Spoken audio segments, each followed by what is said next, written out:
சில கோயில்கள் வழிபாட்டிற்காக மட்டுமல்ல, சில கோயில்கள் தமிழரின் வரலாறு பேசுவதற்காகவே உருவாக்கப்பட்டவை. அத்தகைய 1000 ஆண்டுகளை கடந்த பெருமை கொண்ட ஒரு அதிசய சிவத்தலம்தான் கொடும்பாலூர் மூவர் கோயில். இன்று பெரும்பாலானவர்களுக்கு இந்த கோயில் பெயர் கூட தெரியாமல் போயிருந்தாலும், ஒரு காலத்தில் பாண்டியர்களின் அரசியல், சமயம், கட்டிடக்கலை எல்லாவற்றிற்கும் சாட்சியாக நின்ற மாபெரும் வரலாற்று சின்னம் இது. இந்த கோயிலின் ஒவ்வொரு கல்லும் ஒரு அரச வம்சத்தின் பெருமையையும் ஒரு மறைக்கப்பட்ட தமிழர் பாரம்பரியத்தையும் சொல்லிக்கொண்டே இருக்கிறது. தமிழகத்தின் புதுக்கோட்டை மாவட்டத்தில் கொடும்பாலூர் என்ற சிறிய கிராமத்தில் அமைந்துள்ள இந்த கோயில் மூவர் கோயில் என்றே அழைக்கப்படுகிறது. ஏன் மூவர் கோயில்? ஏனெனில் ஒரே வளாகத்தில் சிவபெருமானுக்கு அர்ப்பணிக்கப்பட்ட 3 தனித்தனி கருவறைகள் அமைந்துள்ள அபூர்வமான கோயில் அமைப்பு இது.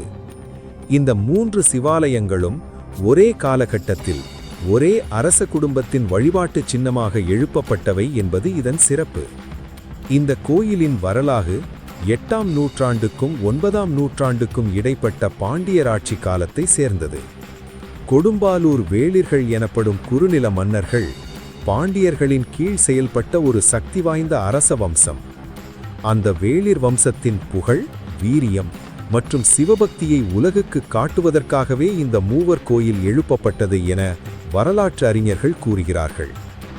இந்த மூவர் கோயிலில் உள்ள 3 கருவறைகளிலும் சிவலிங்கங்கள் பிரதிஷ்டை செய்யப்பட்டுள்ளன.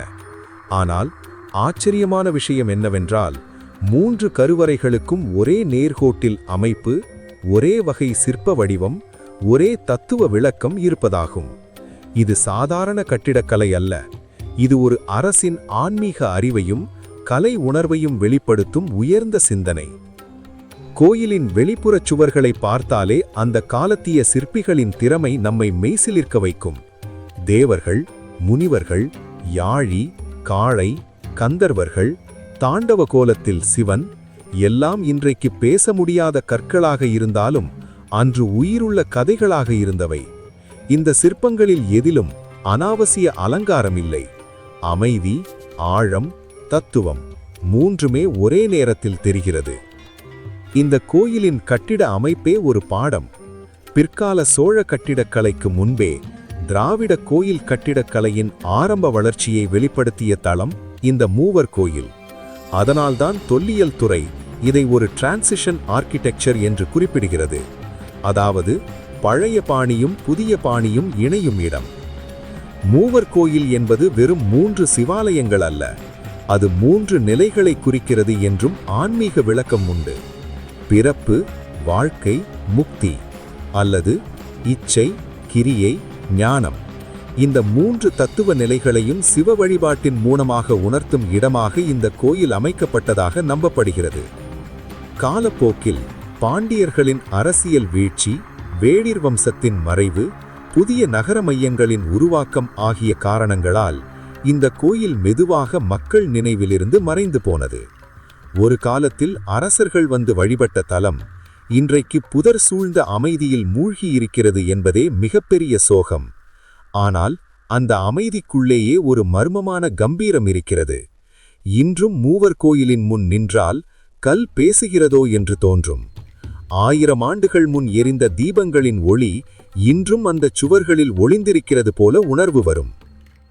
மூவர் கோயில் நமக்கு சொல்லும் பாடம் ஒன்றுதான். வரலாறு மறைந்தாலும் மரபு அழிந்தாலும் தமிழரின் ஆன்மீகமும் கலை நுணுக்கமும் கல்லில் எழுதி வைக்கப்பட்டதால் அழியாது. இந்த கொடும்பாலூர் மூவர் கோயில் வழிபாட்டிற்கான இடம் மட்டுமல்ல, அது ஒரு மூடிய புத்தகம். அதை திறந்து வாசிக்க தெரிந்தால் தமிழர் வரலாற்றின் ஒரு பொற்காலம் நம் கண்முன் விரியும். இந்த மறைந்துவிட்ட அதிசய கோயில் வரலாறு உங்கள் மனதை தொட்டிருந்தால் ஒரு லைக் செய்யுங்கள். இந்த மரபை அடுத்த தலைமுறைக்கும் கொண்டு செல்ல ஷேர் செய்யுங்கள். இன்னும் இப்படியான தமிழர் வரலாறு, கோயில் ரகசியங்கள், ஆன்மீக அதிசயங்களுக்காக மறக்காமல் நம்ம சேனலை சப்ஸ்கிரைப் செய்யுங்கள். தமிழன் வரலாறு பேசும். கல்லுக்குள்ளும் உயிர் இருக்கிறது.